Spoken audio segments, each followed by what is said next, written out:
On sera là. Voilà. Exactement, vous n'allez pas vous sauver. Non, moi j'espère pas. Enfin, je compte sur votre. Très bien. Alors bon, alors comme je vous disais, hein, donc l'astrologie chinoise, donc j'ai fait toute une étude sur l'astrologie chinoise en tant que science du changement. Hein, donc l'idée c'est que l'observation du temps et de l'espace hein, permet de donner une qualité à chaque moment, et c'est un petit peu le sens qui était donné à l'astrologie dans le temps.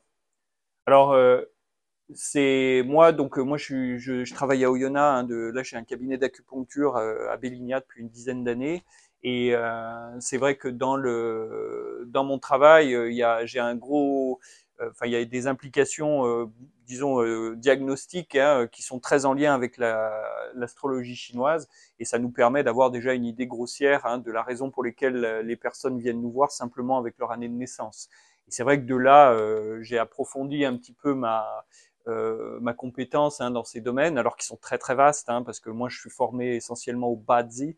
Bazi, c'est les 8 mots, hein, donc c'est vraiment quand vous entendez parler des signes chinois comme le tigre ou le dragon, hein, typiquement on est dans le Bazi, hein, c'est la partie la plus simple entre guillemets hein, de ce bestiaire. Alors d'où l'idée d'aller chercher un petit peu plus loin, parce que enfin vous voyez, c'est jamais fini. Hein. Et donc en gros, l'idée centrale hein, de toute l'astrologie chinoise et du taoïsme en général, c'est une harmonisation entre le ciel, la terre et l'homme, et notamment avec le centre de la voûte céleste, hein, qui est l'étoile polaire. L'étoile polaire, hein, c'est le seul point immuable du ciel, symbole de la vertu suprême pour les Chinois. Hein. C'est-à-dire que, vous voyez, quelles que soient les circonstances, on est égal à soi-même. Hein. C'est ça la vertu, en fin de compte. Hein. Et ce que vous voyez autour, hein, donc c'est la constellation de la Grande Ourse qui circule autour. Bonjour. C'est la constellation de la Grande Ourse qui circule autour de la voûte céleste pendant l'année. Et donc en fait, vous retrouvez le symbole effectivement de la swastika, hein, qui a été un petit peu tordu par l'histoire, hein, mais c'est un des plus grands symboles qui nous est hérité notamment de l'âge de bronze. Hein, parce qu'elle symbolise la roue du temps hein, qui tourne. Ouais. Donc en fait, un truc tout bête que vous pouvez faire, c'est simplement en regardant la position de la Grande Ourse dans le ciel. Hein, c'est comment dire, c'est l'étoile qu'on voit, une constellation qu'on repère relativement facilement. Et bien suivant les saisons, vous pouvez prévoir à peu près où vous allez la trouver. Hein. Donc en ce moment, on est en automne, hein, donc on va la trouver de ce côté-là du ciel, quoi. Ouais. Jusque là, tout va bien. Alors, comme je disais, hein, donc l'étoile céleste, l'étoile polaire, c'est le siège de l'empereur. C'est là où l'empereur siège. Hein. De là, en fait, c'est lui qui est le maître de la vertu. Hein. Alors, hypothétiquement, hein, ça n'a pas toujours été le cas. Hein, c'est pas toujours un cadeau, le fils du ciel. Hein. Et donc, il est le symbole sur Terre hein, de ce point du sommet de la voûte céleste. Hein. Donc, imaginez hein, le ciel comme une cloche, hein, et au sommet, vous avez l'étoile polaire. Hein. Et donc, c'est là où se situe l'empereur. Et donc ça, c'est vraiment les sources de l'astrologie chinoise. Hein. C'est le positionnement de l'empereur par rapport au peuple. Donc le grand livre, hein, le grand livre d'où sont tirés la plupart des écrits aujourd'hui qu'on étudie pour comprendre un petit peu cette astrologie chinoise entre guillemets, ça s'appelle le Huangdi Neijing, et c'est donc deux recueils hein, de 81 chapitres, hein, donc les chiffres sont importants, hein, qui ont été déjà, vous voyez, restaurés en moins 500 avant Jésus-Christ, hein, et donc les premiers écrits qui ont été retrouvés, ils datent de l'âge de bronze à peu près. Hein. Il y a eu beaucoup de tombes qui ont été ouvertes depuis les années 90 avec l'ouverture de la Chine, hein, ce qui a permis d'avoir pas mal d'informations complémentaires. Mais en fait, on s'aperçoit que déjà en moins 500 avant Jésus-Christ, la signification de tout ça avait été un petit peu perdue et a été restaurée parce que bon, voilà, c'était des gens beaucoup plus éduqués hein, que pendant les royaumes guerriers hein, qu'il y avait juste avant. Alors, pour qualifier un petit peu les différents systèmes hein, de l'astrologie chinoise, on part du système de l'astrologie impériale, le Ziwei Dushu, qui est un petit peu l'équivalent de ce qu'on a récupéré, nous, en Europe, en astrologie. Vous voyez, avec vos 12 signes, hein, vos 12 maisons astrologiques, hein, et puis les étoiles qui tournent autour. Donc, l'astrologie impériale, on appelle l'astrologie des 111 étoiles. Donc en fait, sachant que nous, vous voyez, en astrologie occidentale, on a nos 9 planètes, quelques comètes et puis des étoiles un peu fixes. Là, on est à 111 astres et beaucoup ont été perdus, hein, la signification a été perdue. Et donc sur un thème de Ziwei Dushu, vous avez vos 12 maisons et ça vous donne une cartographie un petit peu comme notre astrologie occidentale des différentes directions à emprunter dans la vie comment dire, suivant les éléments, hein, votre famille, votre carrière, toutes ces choses-là. Alors, de là, hein, donc là, l'empereur, lui, il fait le Ziwei Dushu, et du Ziwei Dushu, après, on a coupé en petits morceaux, hein, parce que tout le monde n'avait pas besoin de tout. Quand vous êtes agriculteur, vous voyez, c'est quand même des sujets complexes, hein, donc vous avez besoin d'un truc simple qui vous permette de savoir quand planter, et puis quelle saison ou quel climat il va faire, hein. Et donc, on utilise le calendrier solaire essentiellement, et puis l'alternance des saisons, hein, qu'on va retrouver à la fin. Et donc, cette alternance des saisons et des climats, on la retrouve aussi pour tous les aspects liés à l'acupuncture, hein. En gros, l'acupuncture, si vous voulez, c'est une énorme science des climats. C'est-à-dire qu'on sait si le climat va être chaud, humide, venteux, sec, et ça nous permet, en combinant, hein, d'avoir une idée de s'il va faire beau ou pas, grossièrement, hein. Donc, c'est un excellent travail pour la météo, hein. On peut prévoir si on a un jour qui est pas bien bon, hein, on sait qu'il va pleuvoir, quoi. Vous voyez, une dépression, quoi. Ensuite, vous avez les éleveurs qui, eux, dépendent plutôt de l'espace et des directions favorables pour faire paître les troupeaux. Imaginons, vous savez, une année où la mousson est moins bonne, du coup, il y a moins de précipitations à un endroit, l'herbe sera moins verte, il vaut mieux pas aller là-bas pour faire nourrir ses troupeaux. Et donc là, on a le calendrier plutôt lunaire qui va rentrer en ligne de compte, hein. On suit la lune, c'est quelque chose qui vous permet de marquer les mois, la lune, hein. Et donc c'est le Tongshu, hein, qui est l'écrit le plus publié au monde, qui est plus publié au monde que la Bible, hein. Donc vraiment c'est bon, c'est parce que les Chinois sont 1,4 milliard, hein, évidemment, ça favorise, hein, le marché, hein, mais donc c'est cet almanach, hein, qui vous donne un petit peu les saisons auxquelles vous pouvez prétendre, vous voyez, emmener vos troupeaux paître dans les bons endroits, quoi. Et oui, c'est ça, c'est celui-ci, c'est le Tongshu. Et donc, c'est ce fameux calendrier lunaire.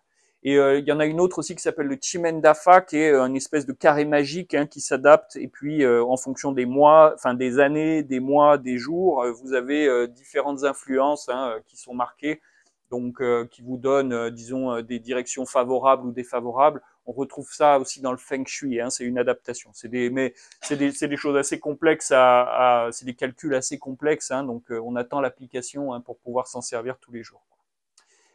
Et enfin, les bâtisseurs. Donc, ce que j'ai qualifié pendant les bâtisseurs, hein, donc c'est à la fois les gens qui vont construire les palais, hein, on pense à la cité impériale, hein, qui a un feng shui parfait, et puis surtout le placement des tombes.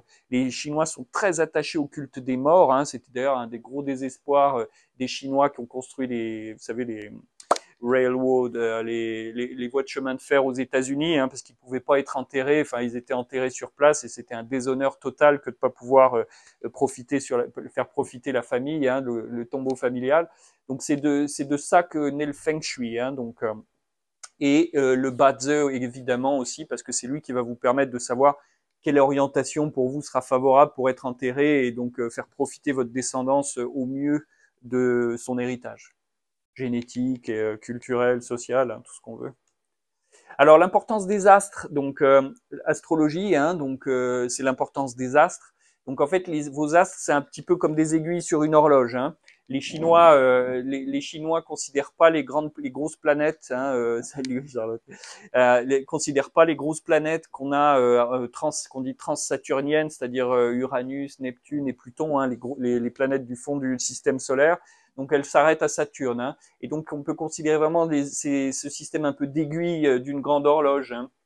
Ici le Soleil, hein, qui marquera les minutes, hein. Donc le Soleil il vous sert à compter le jour et la nuit, avec donc la rotation de la Terre sur elle-même, mais aussi les saisons avec la rotation de la Terre autour du Soleil. Donc vous avez déjà ces deux éléments, hein, ça va nous diriger, c'est le feu aussi sur Terre, hein, ça représente le feu sur Terre, hein, dans la symbolique chinoise.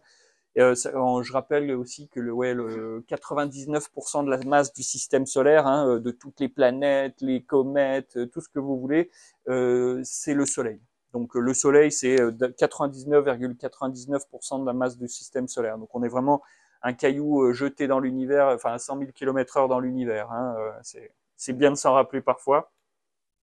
Ensuite, on a la Lune, donc la Lune, satellite de la Terre. Hein. Donc on a 13 lunes par an en moyenne. Donc cette année, par exemple, c'est pas une bonne année parce qu'on a 13 lunes complètes, hein, et donc ça donne un climat qui se dérègle beaucoup plus facilement. Hein. Vous avez vu, on a eu des trompes d'eau, on a eu des périodes très chaudes. Enfin, ça s'alterne pas très bien. Donc on a 28 jours, 4 semaines, donc ce qui nous permet d'avoir 28 loges lunaires. Donc c'est un fait intéressant, mais ces loges lunaires, donc décrites dans le Tongxu, hein, en fait, elles sont de taille inégale. Hein, c'est-à-dire que vous avez des loges qui vont durer quelques heures et puis d'autres quelques jours, et sur toute l'écliptique, hein, de l'axe lunaire. Et on sait que, en fait, c'est ce calcul de l'écliptique qui nous a permis de déterminer que les Chinois connaissaient, je sais pas si vous connaissez, hein, ce qu'on appelle l'écliptique terrestre, hein, c'est-à-dire que la Terre tourne autour d'elle-même, mais l'axe de rotation de la Terre, lui, il pivote légèrement. Hein, ce qui fait que aujourd'hui, on a l'étoile du polaire, hein, Polaris, hein, qui est notre nord, hein, mais le sommet de la voûte céleste, hein, le fameux, mais c'était l'étoile du dragon, hein, il y a en 700 avant Jésus-Christ. Et c'est comme ça qu'on savait que ces gens avaient déjà calculé ce genre de références astronomiques qui, nous, on a attendu, je crois, le 19e siècle, hein, pour avoir cette information. Hein. Donc ils étaient quand même très en avance à ce niveau-là. Donc on associe la Lune par opposition au Soleil à l'eau, donc responsable du mouvement des marées, enfin vous voyez, des fluides dans le corps. Hein. Donc quand vous regardez la Lune depuis la Terre, bah, vous la voyez à peu près de la même taille que le Soleil, hein, donc fait intéressant, hein, donc c'est toujours joli. Et puis donc elle révèle ce qui est le cachet, hein, dans l'almanach du Tongxu. Le Tongxu, c'est vraiment un almanach administratif. Hein. C'est là où vous choisissez vos dates de mariage, d'enterrement, enfin vous voyez tous les grands événements de la vie, hein, quand payez vos impôts, etc. Tout était vraiment dicté dans le Tongxu en fonction des jours favorables ou défavorables. Aujourd'hui, vous avez des versions plus modernes où ils vous expliquent quand vous coupez les cheveux, quand investir de l'argent, enfin vous voyez des choses utiles, quoi. Alors, la planète suivante, c'est la planète Jupiter. Hein, donc, c'est elle qui va nous donner vraiment tout ce cycle des 12 animaux. En fait, elle fait le tour du Soleil en 12 ans. Et donc, chaque année, vous avez un nouvel espace, hein, qui s'ouvre. Hein. Donc, on dit que c'est dans notre astrologie, hein, Jupiter, c'est le dieu romain, hein, qui apporte les honneurs, le roi des dieux. Hein. Il apporte les honneurs et les récompenses, hein, et c'est un petit peu en ça où on peut dire que quand Jupiter est dans un signe, en fait, c'est simplement qu'il va mettre en exergue les qualités de ce signe. Hein. Donc c'est l'origine des 12 animaux de l'astrologie chinoise, hein, qui sont simplement des symboles, hein, associés à certains comportements, vous voyez, qui ont été repérés et puis classifiés, disons. La dernière planète, donc comme je vous disais, Saturne. Donc Saturne, en fait, c'est ce qu'on repère surtout donc il y a un cycle de 60 ans en conjonction avec Jupiter. Donc c'est ça qui va nous donner les 60 jours, hein, les 60 jours chinois. Donc vous avez 30, elle fait le tour de la Terre en 30 ans, hein, et le tour du Soleil, pardon, en 30 ans. Et l'idée, hein, c'est que vous avez les 12 ans de Jupiter et les 30 ans de Saturne, hein, qui vous donnent des conjonctions tous les 60 ans. Et c'est ces conjonctions, hein, qui nous permettent de déterminer comment dire, un plus grand niveau, disons, enfin oui, on passe de 12 à 60, quoi, hein, dans le cercle. Donc, elle est alignée. Alors, le truc intéressant avec Saturne, donc, elle est associée à la Terre, c'est la couleur jaune, la couleur de l'empereur, hein, parce qu'en fait, 2 fois par an, elle s'aligne entre la Terre et le Soleil. Hein, c'est ce qu'on appelle des périodes synodiques. Donc, vous voyez, 2 fois par an, vous avez Saturne, la Terre et le Soleil qui sont alignés. Puis, 6 mois plus tard, vous avez le Soleil qui se réaligne, hein, mais de l'autre côté.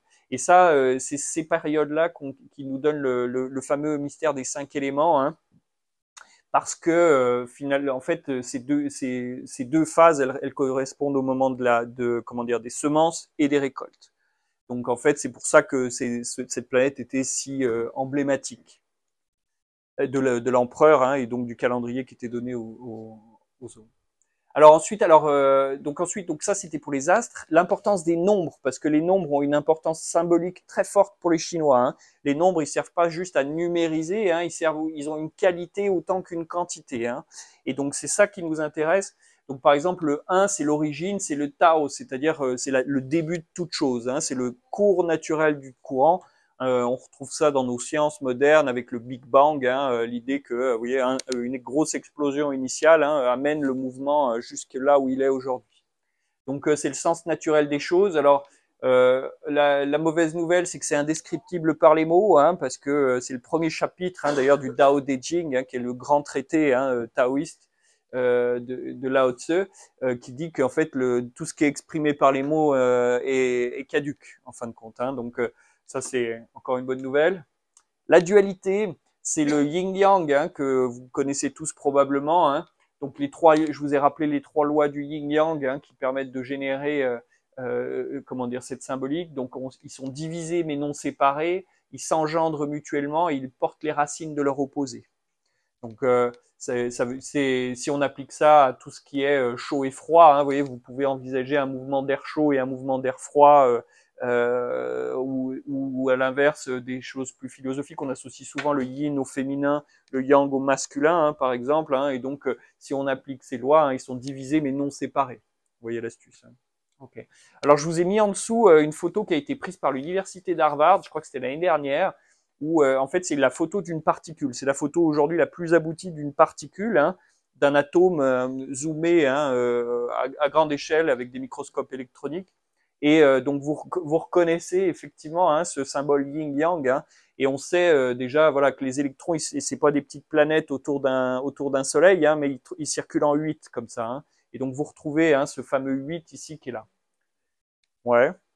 Alors ensuite, donc pour la symbolique, hein, du yin et du yang, vous avez ces 2 formes de traits que vous avez vu déjà plus tôt, hein, sur le mandala, hein, qu'il y avait sur la première image. Donc vous avez un trait plein qui symbolise le yang, c'est-à-dire ce qui est émetteur, ce qui radie, hein, et un trait vide et un trait discontinu qui symbolise le yin, ce qui est caché et ce qui est intérieur, disons. Et donc ça va nous permettre de déterminer les 4 orients. Donc on avait yin-yang le jour et la nuit, par exemple. Hein, on a un joli couple yin-yang ici. Hein. Les 4 orients ici, en fait, ça vous divise ce jour et cette nuit en 2 périodes respectives. Hein. Donc vous avez le matin avec le yang extérieur, hein, et le yin intérieur, et donc il y a cette ouverture. Donc c'est le soleil se lève à l'est, donc ça vous donne une première direction. À midi, vous avez du plein yang avec le sud, hein, et le soir, vous avez le yin en surface et le yang en profondeur, hein, qui vous donne l'ouest, le métal, et au nord, ben, tout en yin, là où le soleil ne va jamais, disons. Hein. Donc, et ça, donc ce sont des, enfin, vous voyez, ça vous donne déjà des duogrammes. Donc, on est passé de 2 à 4, hein, vous aurez noté, hein, en rajoutant une barre. Hein. Donc, ça, c'est c'est l'équivalent de nos 4 éléments grecs. Hein. Donc, à ce niveau-là, on est sur une orientation dite sidérale, hein, c'est-à-dire qu'on s'aligne sur les étoiles et non pas sur comment dire, on s'aligne sur les étoiles. Hein, donc, ça veut dire on a toujours le même est. Alors, je les ai plus de tête, mais on a Actarus à l'est, Iota du Taureau au sud, enfin les Gémeaux à l'ouest, hein, etc. Et c'est des points fixes. Hein, donc, quelle que soit la saison, quel que soit le moment de l'année, hein, on a toujours ces points qui sont là. Et donc ça nous permet déjà d'avoir, avec le mouvement du soleil, déjà cette petite aiguille, hein, qui nous permet de savoir dans quelle phase de la journée on est. La Terre, donc, elle tourne sur elle-même en une journée, donc ce sont les directions. Elle tourne autour du Soleil en une année, ce sont les saisons, donc le temps. Hein, et autour du centre de la galaxie, donc la fameuse précession des équinoxes que je vous évoquais plus tôt. Hein, et donc, c'est ça qui va déplacer le centre de la voûte céleste. Hein, donc, là, pour l'instant, on est sur l'étoile polaire, on y reste encore un moment, hein, profitons-en. Et donc ça va nous permettre d'avancer. Alors, je vous parlais des 5 éléments, hein, donc c'est l'alignement entre la Terre, Saturne et le Soleil qui détermine un 5e élément, hein, donc un moment de terre, un moment de, comment on appelle ça, un moment de récolte, hein, donc, qui nous permet en fait d'avoir, qui donne naissance à cette cartographie des 5 éléments. Donc, vous voyez, c'est pas le même niveau logique que quand on parle de 4 éléments grecs. Hein. Et ces 5 éléments, donc il y a des lois d'engendrement, hein, donc on sait que le bois engendre le feu, qui engendre la terre, qui engendre le métal, qui engendre l'eau, et puis des lois de contrôle, hein, on sait que l'eau contrôle le feu, qui contrôle le métal, qui contrôle le bois, qui contrôle la terre. Ouais, donc ça, c'est une gymnastique de l'esprit, hein, enfin vous voyez, c'est une règle du jeu plus que donc, et ça vous permet après de classer tout phénomène en fonction de son élément. Donc, ce qui est le matin à l'est, le vert, le bois, le colère, la patience aussi, qui est la vertu associée à la colère. Hein. Tout ça, ça se passe dans le bois, donc plutôt à l'est. vous avez et vous avez donc au sud, vous avez le feu, hein, et vous avez ces intersaisons ici, hein, qui sont en terre. Donc vous avez donc les solstices avec Saturne, la Terre et le Soleil, hein, qui, dans un sens, ou solstice d'été, solstice d'hiver, hein. Et puis vous avez aussi les équinoxes là où entre les deux, quoi, ces quatre phases. Donc ça, c'est les deux représentations qu'on utilise pour les 5 éléments, hein. Ça vous donne un peu, disons, j'espère, une idée un peu plus juste, hein, de ces différences, sachant qu'au départ, voilà, on est sur une même planète, pourquoi on voit les choses différemment, quoi, on peut se poser la question. Alors ensuite, on passe au 8, donc après le 5, hein. Donc c'est la quadrature du cercle, hein, c'est-à-dire qu'en fait, en superposant le cercle qui est associé au temps et au carré associé à l'espace, vous avez donc 8 directions, hein, qui s'affichent, hein, et qui vous donnent finalement comment dire, 8 périodes, hein, dans l'année qui vont vous donner les solstices, les équinoxes et puis le début et la fin de la saison. Alors je ne l'ai pas mentionné parce que donc l'idée de qualifier le temps et l'espace, hein, et ces 8 directions, c'est que nous, quand on pense aux saisons, par exemple le solstice d'été, c'est le début de l'été pour nous, hein. Pour les Chinois, c'est le cœur de l'été. Vous voyez, c'est le moment où voilà, l'été est le plus engagé. Après, ça ne fait que se transformer. Donc ça, c'est intéressant à voir parce que du coup, nous, on va être tenté de regarder, vous savez, on va regarder les barres, hein, comme ça, alors que les Chinois, ils vont regarder les espaces entre les barres.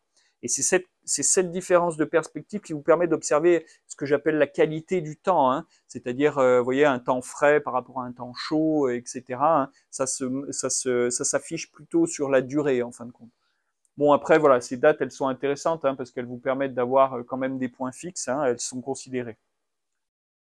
Alors, vous avez en 8, hein, vous avez deux arrangements majeurs. Alors, trois, il y en a un qui est un peu légendaire, hein, mais donc ça, c'est les deux arrangements les plus connus. Donc, vous en avez un qui est l'ordre céleste Fuxi, c'était le premier empereur de Chine, hein, donc ça nous rappelle à son règne qui était parfait, hein. Vous voyez, il y avait une harmonie entre toutes les directions. Quand vous regardez, donc on a vu nos duogrammes, hein, avec quand on a regardé nos 4 directions. Là, ici, vous avez des trigrammes qui vous permettent d'avoir 8 directions qualifiées, hein. Donc ici, on a le ciel au nord, la terre au sud, hein, l'eau à l'est et le feu à l'ouest. Et puis avec les autres directions ici, et vous noterez, hein, que toutes les barres sont symétriques, hein. Donc il y a un ordre céleste qui est parfait, hein, ça symbolise ça.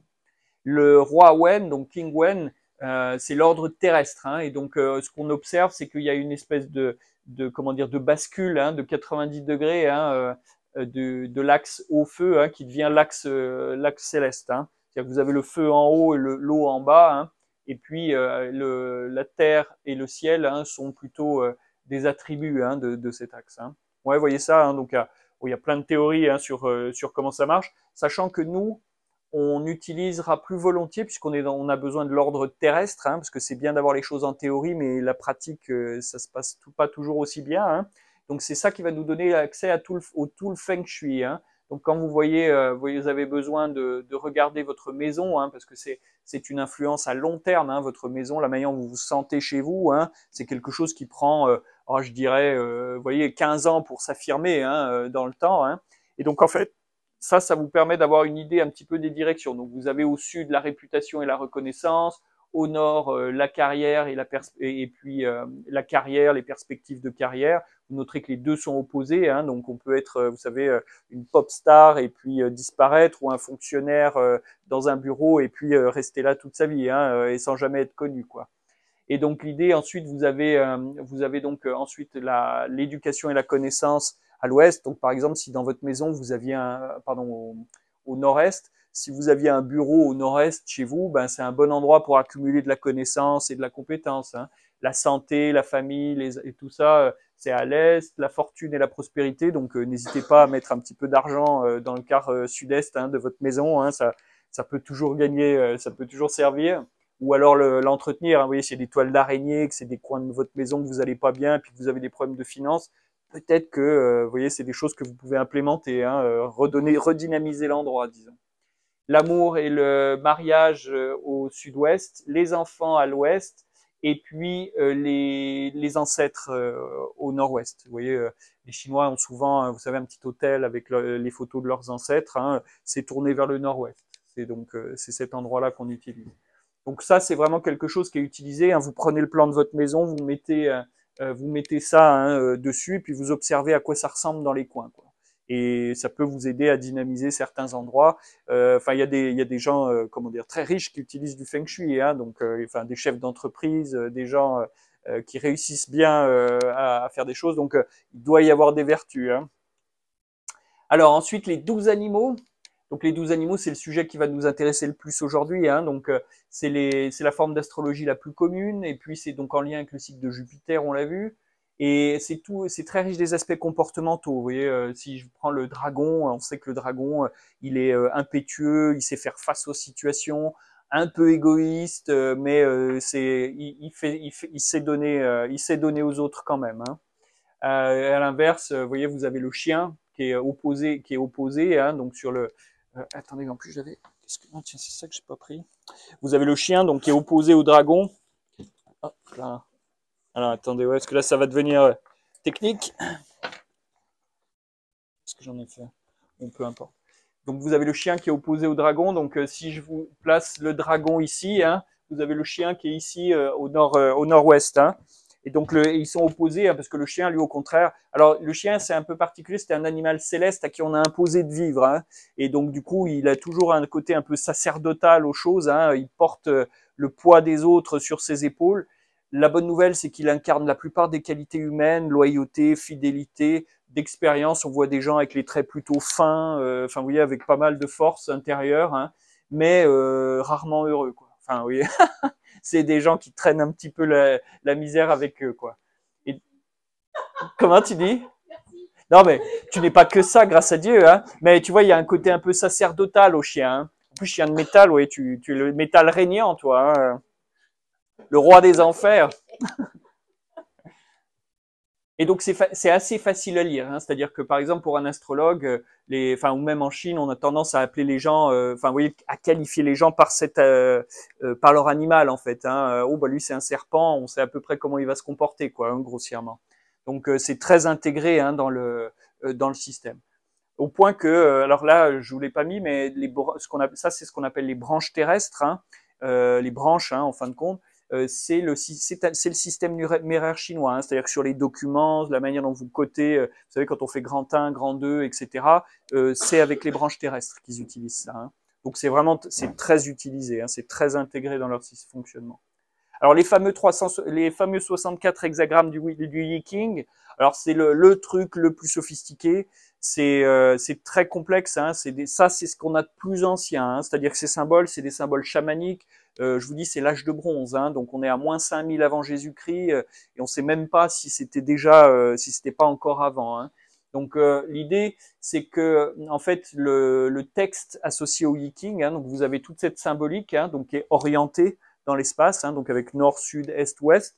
Et puis, donc au lieu d'avoir 8, vous avez 8 fois 8, quoi, hein, donc c'est ça qui vous donne ces 64. C'est des symboles vraiment très anciens, et le texte était rédigé plus tard par le duc de Zhou, qui était le frère de l'empereur. Alors je vous ai mis en gros, c'est l'hexagramme 36, lumière obscurcie, hein, donc vous voyez en dessous donc le trigramme de la lumière, hein, donc un hexagramme c'est 2 trigrammes, hein, pour la petite didactique. Donc vous avez la lumière en dessous et la terre au-dessus. Donc lumière obscurcie, c'est vraiment cette idée de la petite chandelle, hein, dans une grotte. Et donc le duc de Zhou, en fait, son histoire, c'est que l'empereur, qui était souvent des gens cruels et égocentriques, hein, qu'on se le cache pas, hein, malgré voilà la vertu, tout ça, eh bien, il l'a mis devant un choix impossible, hein. Il devait soit tuer son frère ou embrasser ou alors renoncer à la vie, hein. Et en fait, il a choisi la troisième voie. Il s'est fait passer pour fou, hein, donc lumière obscurcie, hein, et il s'est fait incarcérer comme ça pendant une dizaine d'années. Et il a profité de ce temps pour écrire le texte du Yi King. Alors le texte du Yi King, c'est pareil, hein, c'est des miracles mathématiques, hein, c'est-à-dire que en gros vous avez 64, vous avez 10 700 et des poussières idéogrammes, hein, ce qui correspond à peu près au carré de 64. Donc vous voyez, vous imaginez enfin vous voyez, il y a toute une dimension mathématique là-bas en dessous qui est aussi assez symbolique, hein. Alors c'est là où vous voyez, on passe, c'est ça qui va nous permettre de passer donc des 64 hexagrammes du Yi King, donc avec donc vous avez toutes vos directions avec le ciel, la terre, hein, le feu et l'eau. Hein. Et puis nos 60 piliers, ben c'est les mêmes sans les 4 orients, quoi, grossièrement. Hein. Et donc, et ces piliers, hein, c'est la combinaison. Alors, je l'ai peut-être pas assez mentionné, hein, mais ces piliers sont la combinaison. Donc, donc on a 60 ans entre Saturne et Jupiter qui se combinent, et vous avez donc la combinaison de 12 branches terrestres, donc les 12 animaux, hein, et sous nos 5 éléments. C'est-à-dire, vous voyez, vous avez un dragon de bois, un dragon de terre, un dragon de feu, un dragon d'eau, un dragon de métal, etc. Hein, et c'est eux qui sont répartis donc sur ce cercle. Ouais. Alors, du coup, c'est ça qui va nous permettre d'établir un thème Badze. C'est-à-dire que le thème Badze, ça veut dire 8 mots, ba, 8, ze, mots. Et donc, en fait, donc, quand on veut établir un thème Badze, on établit donc 8 mots, donc 4 piliers. Et ces 8 mots, ils sont composés donc d'un tronc céleste, donc en lien avec les 5 éléments, et d'une branche terrestre en lien avec les 12 animaux. Et donc, vous en avez 60 à chaque fois. Hein, donc, vous pouvez calculer, hein, 4 fois 60, vous avez un certain nombre enfin, 60 fois 60 fois 60 fois 60. Hein, ça fait un certain nombre de combinaisons hein, que j'ai plus de tête. Hein. Et donc, en fait, chacune de ces combinaisons, elle est associée à toute une symbolique, notamment un nombre de destinées. Hein, donc, c'est-à-dire que, par exemple, le cheval d'eau, hein, ici, il a une destinée, donc c'est une image supplémentaire hein, qu'on rajoute, et donc c'est ce que fait le cheval d'eau dans sa réalité, hein, disons. Donc, alors de ce thème, hein, donc le cœur d'un thème, mais c'est dommage que j'ai pas récupéré. Hop là. C'est dommage que j'ai pas récupéré mon. J'avais un laser, c'est quand même pratique. Hein. Alors, où est-ce que je l'ai mis? Ah, ah oui, je peux m'en sortir. Après, c'est surtout pour vous parce que ah, ça y est, je l'ai.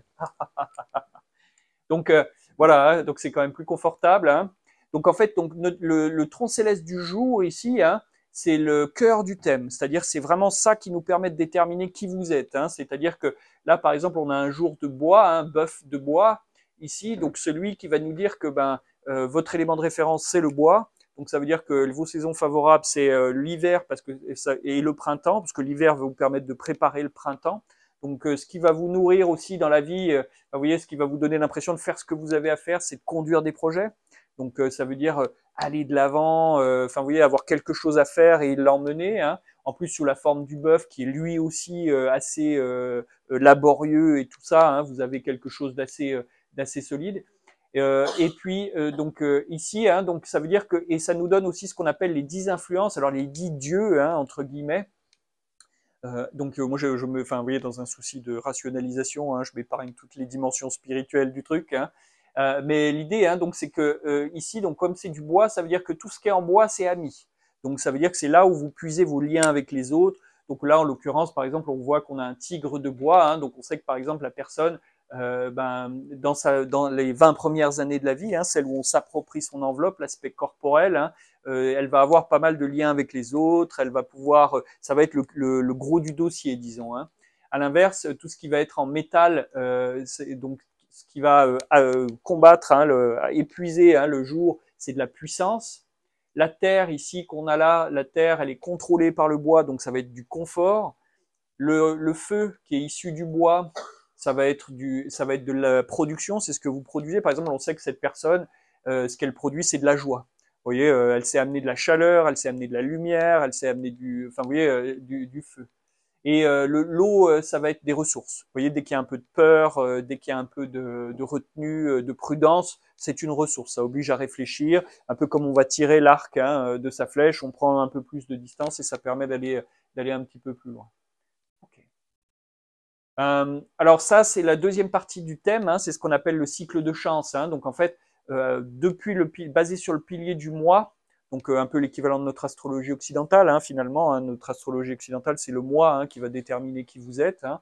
Eh bien, on a, comment dire, tous les 10 ans un pilier qui change. Ce 5e pilier, c'est un peu l'idée d'une météo extérieure hein, qui va vous donner à la fois des challenges et puis des récompenses. Quoi, hein. Alors, plus j'avance dans ces domaines, plus on se rend compte que bien ou pas bien, c'est très surfait hein, comme vision des choses, parce que vous pouvez avoir un thème extraordinaire et avoir une vie compliquée, hein, et à l'inverse, avoir un thème très compliqué et puis finalement trouver un équilibre à l'intérieur hein, et puis arriver à vivre ça sainement.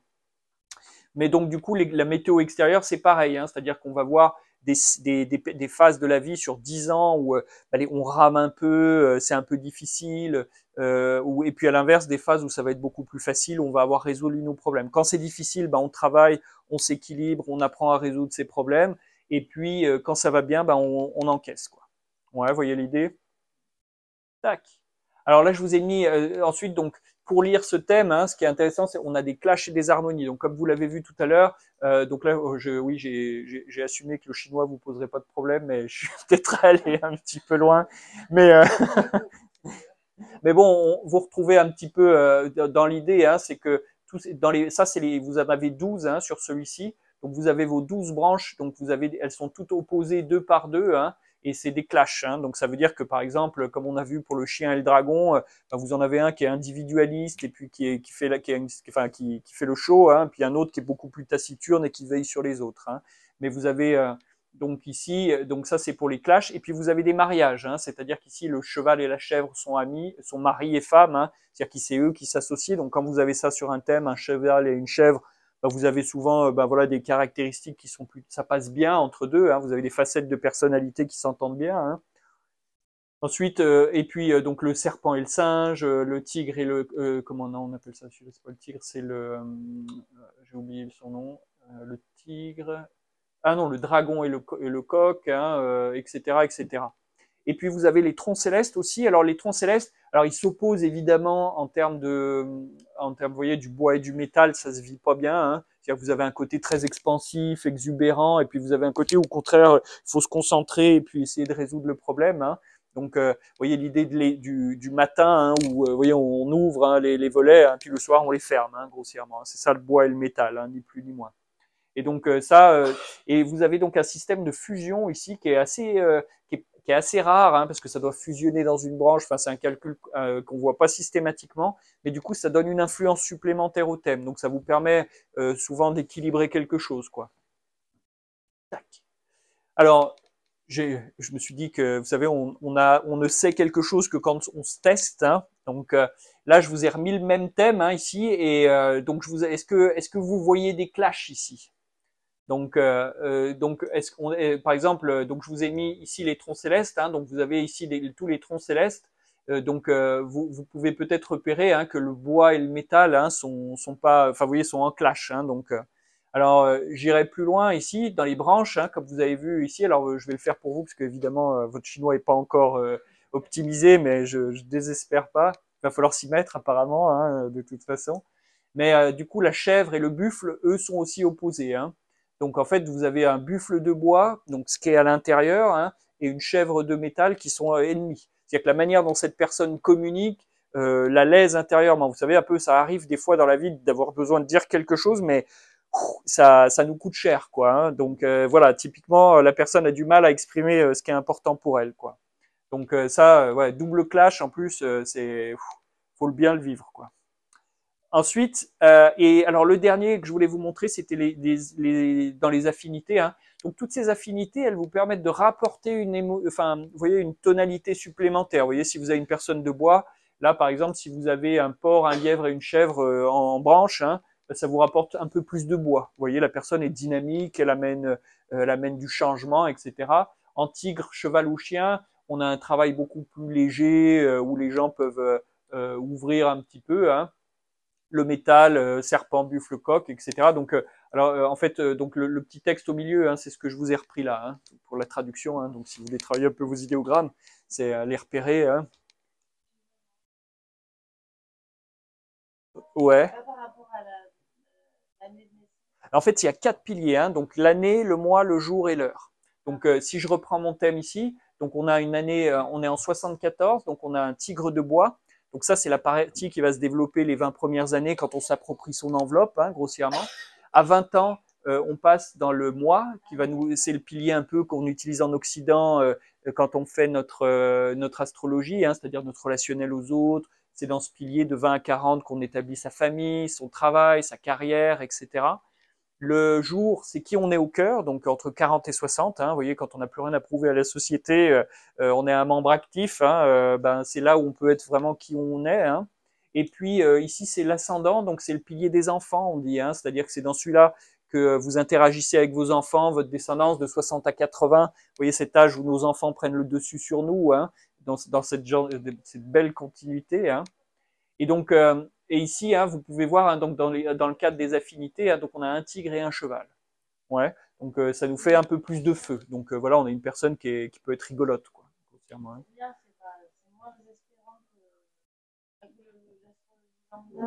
Ah ouais. Oui, oui. Et puis la carte n'est pas le territoire. C'est-à-dire que c'est pas parce que vous n'êtes pas votre thème. Hein. C'est bien de s'en souvenir. Hein. C'est-à-dire que moi, ça m'arrive, j'ai vu souvent des jumeaux, des triplés, des gens qui ont le même thème jusqu'à l'heure. Hein. Et pourtant, ils ont tous. Quand vous les voyez séparément, vous avez beaucoup de caractéristiques communes, mais quand vous les voyez ensemble, vous avez beaucoup de différences.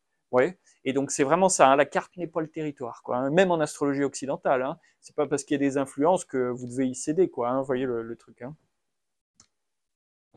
Alors, le dernier que j'ai mis, alors celui-là, il va nous rappeler un petit peu ça, c'est la dernière association. Hein. Donc, en fait, vous avez trois cadrans. Hein. Donc, là, ce qui n'est pas écrit, hein, donc c'est les quatre immortels. Donc, c'est le serpent, singe, porc et tigre. Donc, eux, ils vont nous amener, comment dire, tout ce qui est en lien avec des déplacements. Hein. Donc, porc et tigre sont amis, mais porc et serpent sont ennemis. Hein. Donc, et les quatre s'opposent. Hein. Donc en fait, quand vous avez des cadrans comme ça, donc même si vous en avez deux, enfin si vous en avez trois, hein, vous avez déjà une partie de cette configuration qui apparaît. Ça vous indique qu'il peut y avoir des déplacements. Vous voyez, des gens qui sont un peu instables, vous voyez, qui ont besoin de changer souvent de métier, de forme, d'endroit, etc. Et c'est en lien donc avec les climats vent et chaleur. Donc généralement, hein, par exemple là on a une année ces climats-là, hein, c'est ce cadran-là hein, qui va nous donner toutes les notions climatiques hein, qu'on applique après dans les acupunctures. Hein. C'est pour ça que je me suis permis de vous noyer un peu sous l'information. Hein. Mais parce que c'est vrai que c'est ça qui va nous permettre d'avoir une lecture, disons, climatique hein, de l'année en cours. Hein. Par exemple, nous, en ce moment, on est dans une année de terre, hein, donc c'est les quatre tombes. Hein. Donc, je vous ai expliqué à quel point les tombes étaient importantes pour les Chinois. Hein. Et l'idée, hein, donc le buffle, donc là on est une année du dragon, donc en fait on est une année froide et humide. Et effectivement, on n'a pas eu très très chaud, quoi. Hein. Il y a juste eu une petite période à un moment donné hein, qui nous a réconciliés avec l'été, mais c'est tout. Hein. Et donc, et ça va nous servir pour la météo, pour connaître par exemple, ben, en acupuncture, l'idée c'est qu'on soigne essentiellement les gens sur l'année.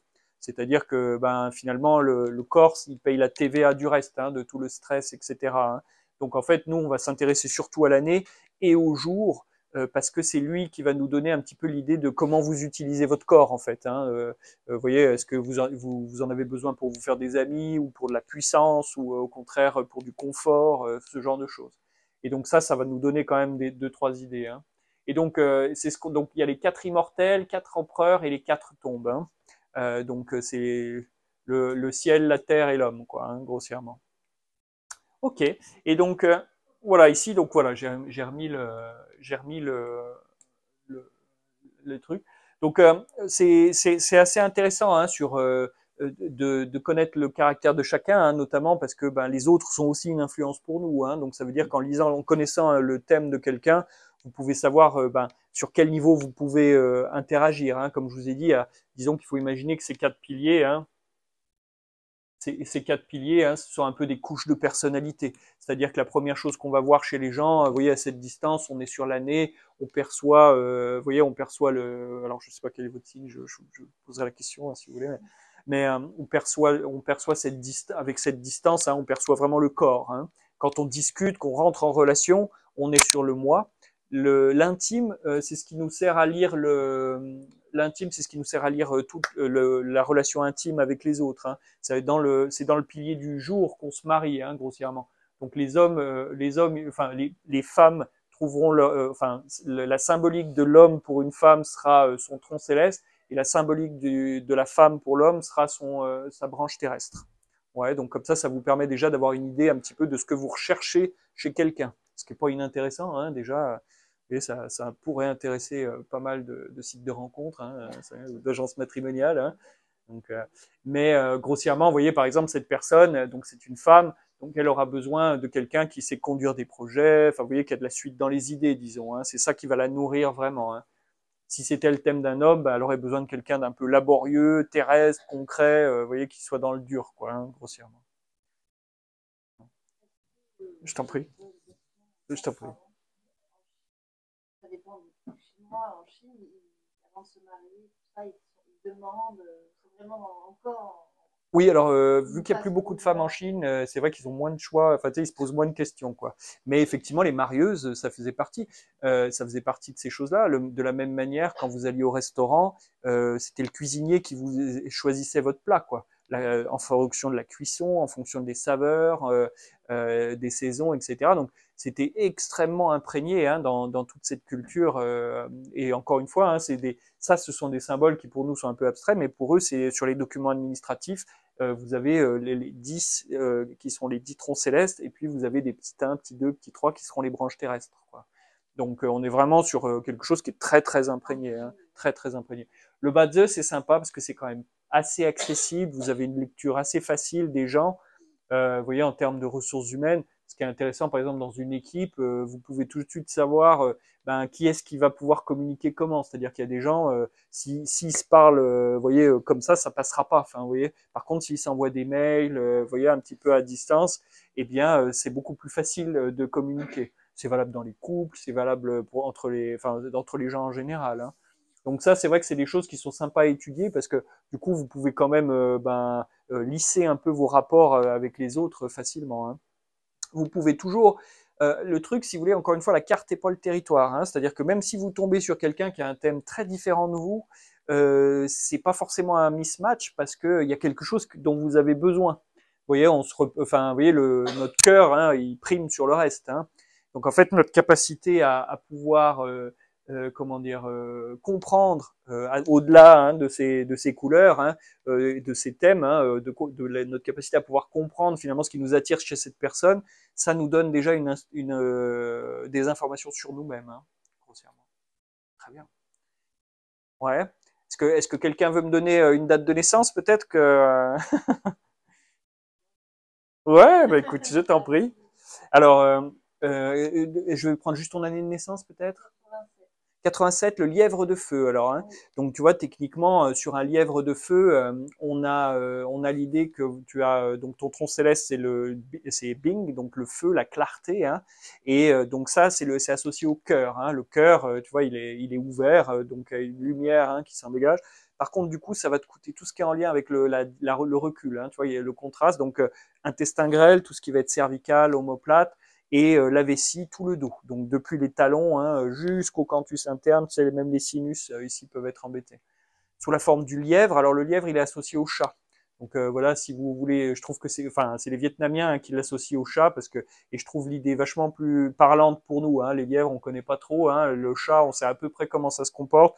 Alors c'est relativement sociable, hein, mais en gros ça se barre vite, quoi. Hein.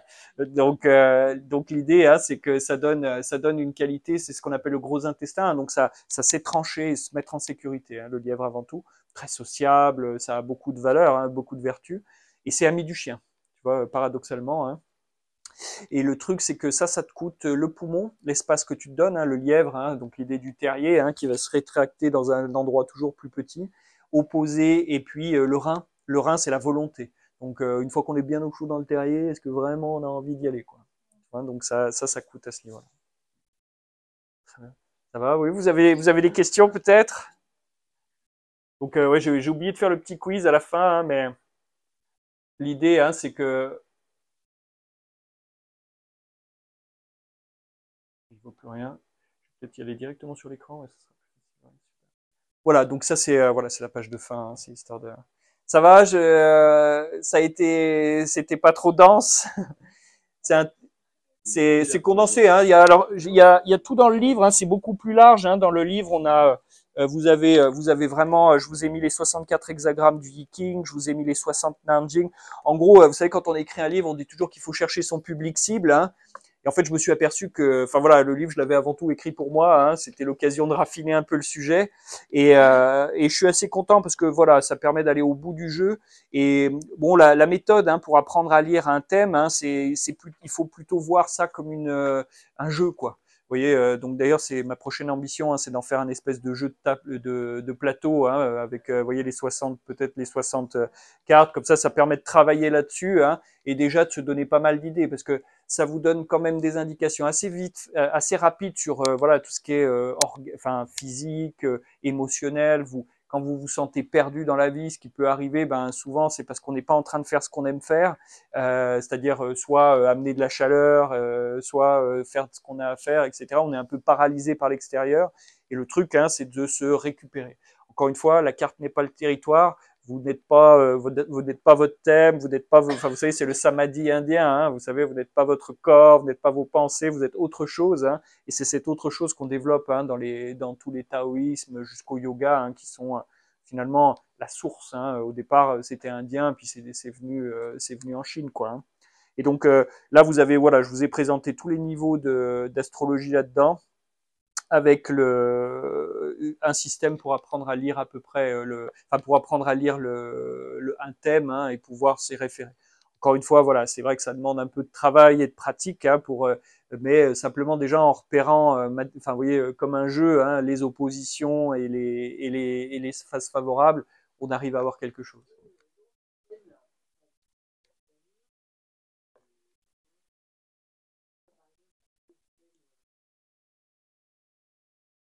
Ouais.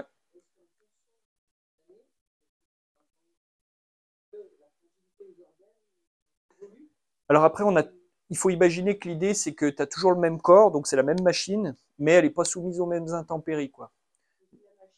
La machine, c'est la même, mais elle subit pas les mêmes. Tu vois, si tu la laisses au soleil, t'as pas le même résultat que quand tu la mets en plein vent, quoi.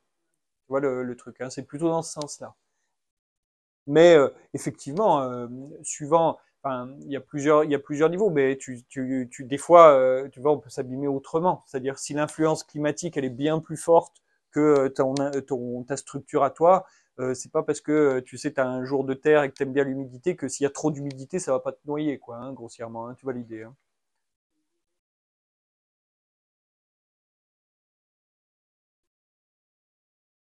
Alors cette année c'est plus la rate, c'est-à-dire c'est la gestion de l'humidité, c'est pas tout, c'est le poumon. Qu'est-ce qu'on avait l'année dernière, non? L'année dernière on était une année de lièvre de, ouais, 2023 lièvre d'eau. Donc l'année dernière par contre tu vois on a eu plus de soucis, il peut y avoir plus de soucis, je dirais pulmonaires, quoi. Sécheresse, chaleur, tu vois, donc des toux sèches. Tu vois, par opposition à des toux humides, tu vois, des choses comme ça. Tu vois, même si c'est le même organe, il s'abîme pas tout à fait de la même manière. Tu vois, tu peux avoir, ouais, tu vois l'astuce, hein. Non, mais je vais faire un petit programme en ligne avec, tu sais, tu sais Bah, écoute, j'y ai pensé, parce que je trouve que c'est sympa à organiser, puis maintenant ça s'imprime facilement, ça, hein. Donc, ouais, ouais, faut faire des cartes, quoi. Ouais, voilà, tu vois, une forme d'oracle ou un truc comme ça, c'est sympa, ouais, ouais, ouais. Donc, ça permet oui, voilà, c'est distrayant, ça permet de les apprendre. Mais il y a beaucoup de choses, ouais. Et puis, le truc, c'est vraiment, enfin, d'expérience, c'est beaucoup d'apprentissage. C'est-à-dire qu'il faut, c'est comme en astrologie, vous connaissez vos 12 signes, vous les répétez, enfin, vous voyez, et puis petit à petit, c'est plus facile à lire, quoi. Parce que ce qui prend du temps, c'est chaque fois que vous voyez un truc, il est où celui-là? Enfin, vous voyez, ça peut être plus long, quoi. Super. Ça va, d'autres questions peut-être? C'est, bah là, tu vois, là, c'est vraiment, tu vois, la première partie en particulier, c'est vraiment, voilà, pour vous donner un cadre de pensée, parce que c'est vrai qu'on entend trop de trucs très ésotériques sur ces choses-là. Alors